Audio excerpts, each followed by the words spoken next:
Hey guys, so Shamane will be out in several days, and just to let you know, I will probably try to pull for him. I will try to use him at P0, and if I don't really feel that I'm liking it, I might actually get him up to P1 because that would be my recommendation for Shamane.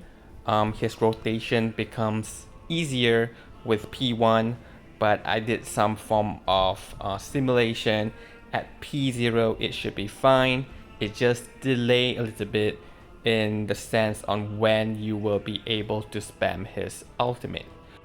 A lot of sites that you visit would probably say Shamane is debuffer DPS, but honestly he's more than that.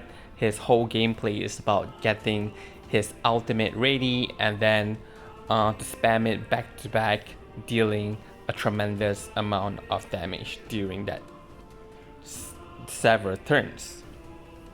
So as you can see from the other video, I have been using him quite a lot when he was available to us in one of the event. So I do need a beast DPS unit, and since he can serve as a DPS and support DPS in terms of having debuff for reality and mental, so I think he is quite a good value to pull for.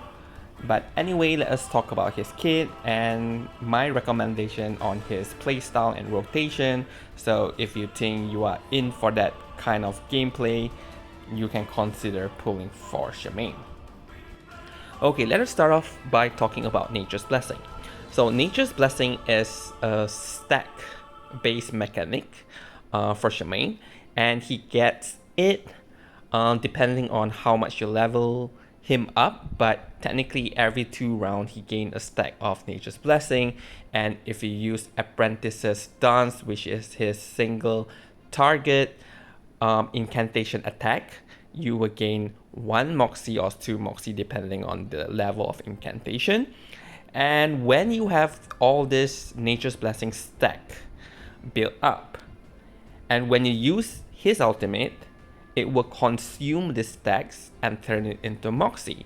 And obviously our Moxie is limited at 5, so if you have 5 stack of Nature's Blessing, you will consume 5 and turn it into Moxie, allowing Shamane to use his ultimate again. So you use his ultimate this round, it turns Nature's Blessing into Moxie, then you can use his ultimate again.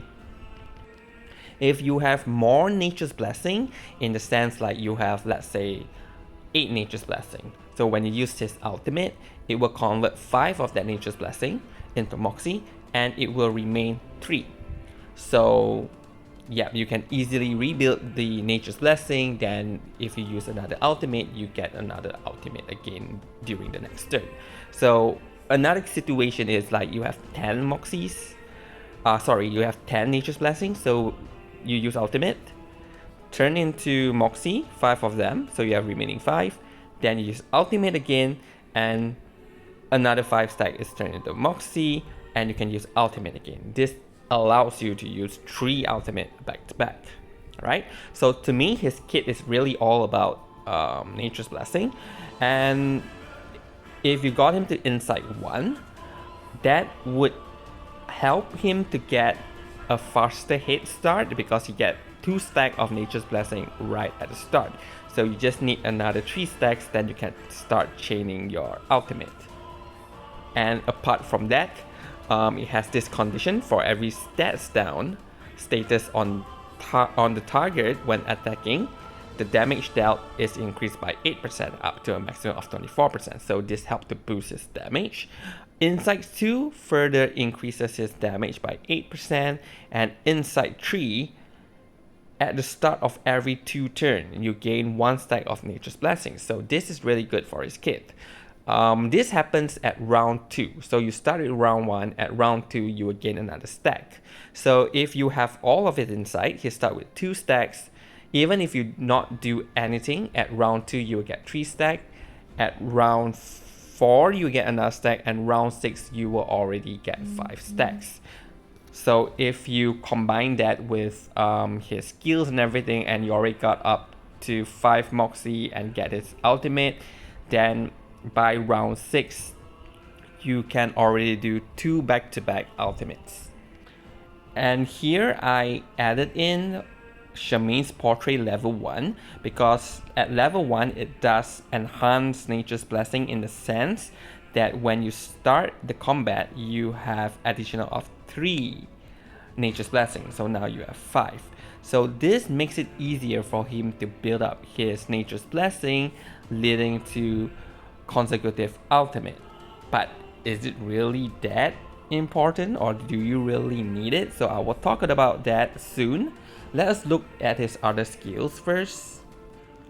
Nature's Will is his ultimate, so it's a mass attack, dealing 250 reality damage to all targets, so that's a total of 750, and crit rate on primary target is increased by 20% and excess crit rate is converted to crit damage.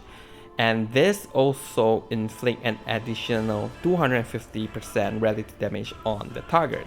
So which means if you have 3 enemies and you are targeting that one specific enemy, that enemy will receive 500% relative damage, while the other 2 enemies will receive 250% relative damage. So if you add that together, it's about 1000% at base level. So if you have Shamane at Portrait 2, you increase the crit rate to 60%, and at Portrait 4, you increase it to 300% relative damage to all enemies, so 600 on the main one and 300 on the ads.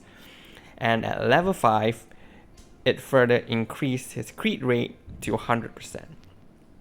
So this crit rate increase doesn't seem like much, but do keep note that he converts all of his crit rate to crit damage. So since if you already have 100% crit rate, anything else will then increase the overall damage that he do. So with level 5, obviously he will be hitting so hard with his ultimate, and you can do it back to back.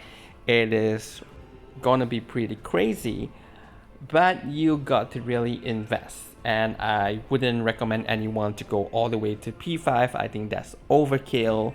So if you have it up to P2 in this sense, you already get 60% crit rate, and if you use some side cube that has crit rate up, you're probably already hitting 100%, and you can start converting them to crit damage anyway. Now for his incantation, his attacking incantation is Apprentice's Dance. So at one target deals 200% relative damage and increases 250, and when it's at level 2 it gives 1 layer, or basically 1 stack of Nature's Blessing.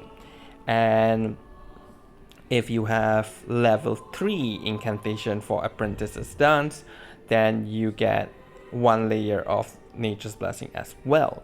So in a situation where you are stacking up Nature's Blessing, there is really no reason for you to get all the way up to 3, because to get level 3 you need 2 level 2, and when you use 2 level 2 you get 2 stack of Nature's Blessing. So there is no need for you to push it all the way to level 3. And in fact, getting to level 2 is very easy, especially if you use tuning. So if you keep all your tuning for Shamane's Apprentice's Dance, it is actually really easy for you to build up Nature's Blessing, and then every few turns you can do back-to-back ultimate. So somewhere in turn 3, turn 4, ultimate, then maybe in turn 7, turn 8, you can ultimate again. And then at the end, turn 11 and 12, you can then ultimate again. But obviously that depends on your luck and RNG in how many Shamane's incantation you will get every time they refill your incantations. And the next one here is Spirit Medium. This is a debuff. So a mass debuff, increased damage taken by all enemies by 10% and reduces their reality and mental defense by 15%. So it does help both reality and mental attackers. At level 2, increases to 20%, and defense down is still 15%. And at level 3, it increases damage taken by all enemies 30%. and defend down is still 15%. So if you want to bring Shamane not as a DPS but as a support with occasional ultimate spamming, you can bring him in, and this debuff is actually good for either attacker, whether it's a reality or mental attacker, so it doesn't matter, which makes him rather flexible in terms of should you put him into your party, because knowing that even if he's not dealing the most DPS, he still functions well as a support unit by debuffing the enemy. So if you put it into perspective, his single target damage is not the highest, so it is okay, and he has splash. So especially if you're fighting some enemy where you have the main boss and you have ads at the side, Shamane can come in handy. But technically, even against just purely single target, his ultimate doing 500% without the portrait, right? 500% is still decent. And if you can do it back to back, like 500 one, then another 500 and another 500, so within 3 turns you are dealing 1500%, which is not bad at all. And this is considering that you are fighting a single target enemy. When the numbers of enemy increases, like you have 2, 3, 4, then his overall damage would increase even more. So I do recommend here is to focus on getting Nature's Blessing set up, and at I3 he does get 1 stack at the beginning of every 2 turns.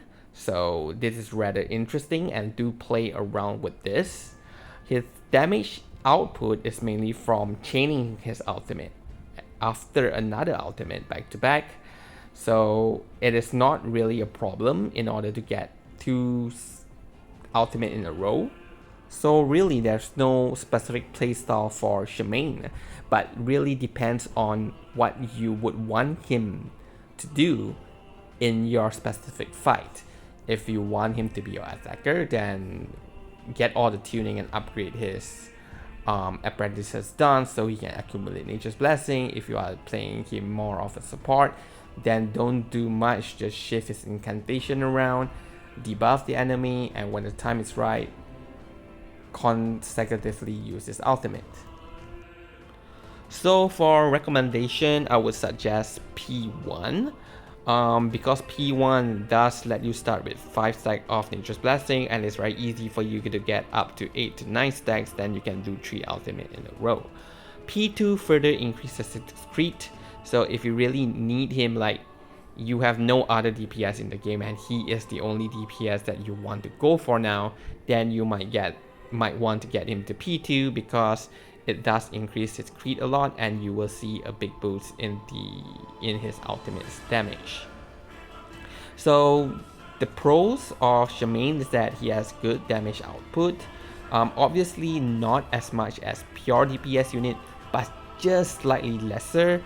So he definitely can serve your DPS needs, and he does provide utility for the party for reality and mental, making him rather a simple unit in the sense of team building. Like you can put him in most team and he will probably work. One thing I wouldn't really say a disadvantage, he has some downtime to recharge his Nature's Blessing. So in a scenario where you have users 3 ultimate, you probably will be left with nothing. So at this point, you can change your playstyle a bit and use him more of a debuffer. And if you are chasing after Nature's Blessing, you might not even use any of the debuffs. So if when you keep accumulating his debuff, you might be getting 3-star incantation debuff already at this point. So you can play him as a support unit until you get his Moxie back up to 5 and his Nature's Blessing is back up to 5, then you can continue again to spam his ultimate. So if you have him in the party like with other units that is AP hungry, so they kind of switching who to use all the incantation kind of makes sense. Like it's like pickles, right? At certain turns you don't even want him to make any move because you want to get that total clarity stack on his head. So it's kind of similar in the sense that if you use Shamane, at certain point you want to go all out in getting up that Nature's Blessing, building up his Moxie. At certain time you just play more conserve and don't use much of his skill until you have built back, you know, his Nature's Blessing as well as his Moxies. Which is why I don't quite think this is a disadvantage. It's more on just how you play your units. The disadvantage here is that Apprentice Dancers only give one stack of Nature's Blessing, and that is level 2 and above. You don't even get 2 if you have it at level 3, which to me is kind of like a waste. But anyway, if you conserve and keep your tuning for Shamane, you should not be facing much problem at all. Alright, one thing I need to make clear is that now the next thing we'll be talking about is P0. And here, if you have P1, so the difference is that P1 start with 5 Nature's Blessing, P0 you start with 2. So the problem here is that when I was using Shamane most of the time, since I have more than 5 stack of Nature's Blessing, and every time I use my ultimate, I will instantly gain another 5 stacks. But most of the time, it is not just his ultimate that I want to use. I might want to use his other incantation as well, especially the debuffing incantation. But now with 5 Moxie being converted, and if I use a debuff right after that, I will not be able to gain the Moxie because the Moxie level or stacks has already been increased and I already have 5 Moxies. So in that situation, if we are talking about in the context of having a limit of 12 turns and you start with P0 and P1 based on simple simulation that I've done, you probably won't be able to see that much difference. But obviously at P0 you won't be able to do 3 ultimate back to back, but you can do multiple ultimate side by side in a sense. So 2 ultimates, then after you wait a while, build everything up, then 2 ultimate again. So overall in 12 turn you don't really lose out that much. But let's say if you are going for some rushdown tactic and you need to win the enemy in 6 or 7 rounds, then probably Shamane will really be handy in this situation. So this is where I will try to pull for Shamane at least P0, then I will build him up all the way to inside 3, then I will use him in some of the fights. If he's performing rather okay, I probably will bring him back to Limbo 6-1, where I'm fighting Druvis, which is a plant unit. So Beast is have an advantage over that. So I will try him out, and if it's working pretty well, I might just keep him at P0. So I won't be going for P1. So and now we in the context of P0, this is my recommended rotation. So first of all, you reset until you get 2 apprentices dance, move and combine them, and you will have 3 Moxies at the start of your turn. And you, since that you have used apprentices done, that will give you additional Nature's Blessing. So now you have 3 stacks, and when the beginning of round 2 you get another stack. So at this point you will have 4 Nature's Blessing. So now you can use one of his skills and you will have 5 Moxie and his ultimate will be there. So now with 4 stacks and 1 ultimate, you can use his ultimate and you instantly get back another 4 Moxie. So you add in another attack of his, then you get another use of his ultimate. And now you are dried up, so it's time for you to rebuild the Nature's Blessing, and that will probably take you another few turns. So assuming that just now at turn 3 or round 3, then you can start building up his Nature's Blessing again, and probably by round 7 or round 8 you can do another 2 ultimate in a row. Then you can start building up his Nature's Blessing again, and by turn 11, 12, then you can use another 2 ultimate. So in another situation, if you have a main DPS unit, so you want Shamane to function as your debuffer, so you don't have to do much. Just combine every time you have his incantation and use his debuff or his apprentice's dance accordingly. So by turn 7 or 8, you probably will have 10 stacks of Nature's Blessing. If you have P1, if you don't have P1, then you probably have 5 or 6 stacks of Nature's Blessing. Then you can do the 3 ultimate back to back at that point. And you know, as a support unit, and at that point you will be doing a pretty huge damage, which does help your entire party damage output. So these are some party recommendations, but I'm just putting them here just for the sake of putting them. That's because I think Shamane can really function well in most of different type of team comp anyway. Yeah, so use him in any team comp you want. You probably won't really be disappointed. So personally, I will hope that I do get lucky with him. If yeah, then I will try him out. I will do another video probably on his using him at P0. So if everything goes well, then I will not be getting his P1. Alright, so for you guys who are interested in getting him as well, then good luck.